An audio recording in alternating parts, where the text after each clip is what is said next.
ভারী বর্ষণ ও উজানের ঢলে সুনামগঞ্জে আবারও বন্যা হয়েছে।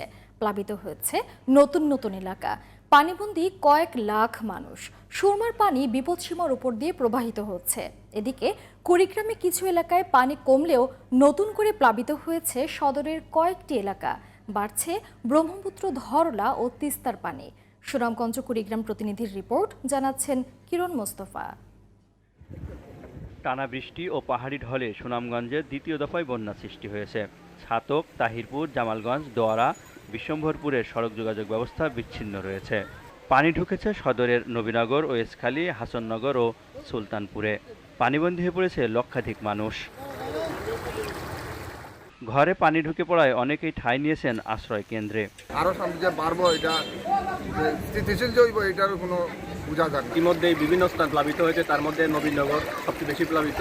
আমরা আমাদের স্কুলে যাইতে পারছি না। তবে বানভাসী মানুষের জন্য 245 মেট্রিক টন চাল বিতরণ করা হয়েছে বলে জানিয়েছে জেলা প্রশাসন। এদিকে কুড়িগ্রামের ব্রহ্মপুত্র, ধরলা ও তিস্তার পানি বাড়লেও এখনও বিপদসীমার নিচে রয়েছে। রৌমারীতে বন্যা পরিস্থিতির উন্নতি হলেও সদরের খেয়ার আলগাচর ও পোড়াতচর সহ কয়েকটি এলাকা নতুন করে প্লাবিত হয়েছে। মানুষের ভোগান্তি বাড়ার পাশাপাশি দেখা দিয়েছে বিশুদ্ধ পানীয় ও খাবারের সংকট।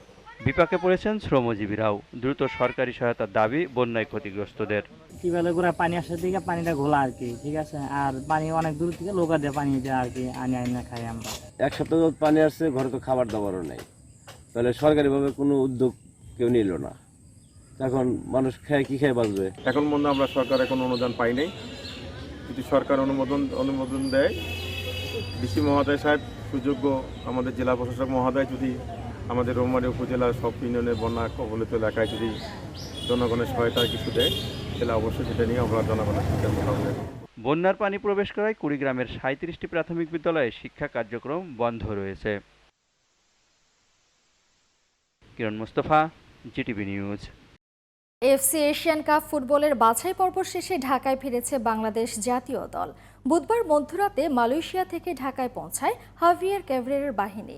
শাহজালাল আন্তর্জাতিক বিমানবন্দর থেকে সংশ্লিষ্ট ক্লাবে চলে যান ফুটবলাররা। স্বাগতিক ইন্দোনেশিয়ার বিপক্ষে ফিফা প্রীতি ম্যাচ ও মালয়েশিয়ায় অনুষ্ঠিত এফসি এশিয়ান কাপের বাছাইয়ে অংশ নিতে গত 27 মে দেশ ছাড়েন জামাল ভুঁইয়ারা। ইন্দোনেশিয়ার বিপক্ষে ড্র করলেও পরের 3 ম্যাচেই পরাজিত হয় বাংলাদেশ। যদিও গ্রুপের 3 প্রতিপক্ষ বাহরাইন, তুর্কমেনিস্তান ও মালয়েশিয়া শক্তির বিচারে বাংলাদেশের চেয়ে এগিয়ে ছিল। প্রথম 2 ম্যাচে ভালো খেললেও শেষ ম্যাচে স্বাগতিক মালয়েশিয়ার কাছে 4-1 গোলে হারতে হয় বাংলাদেশ দলকে।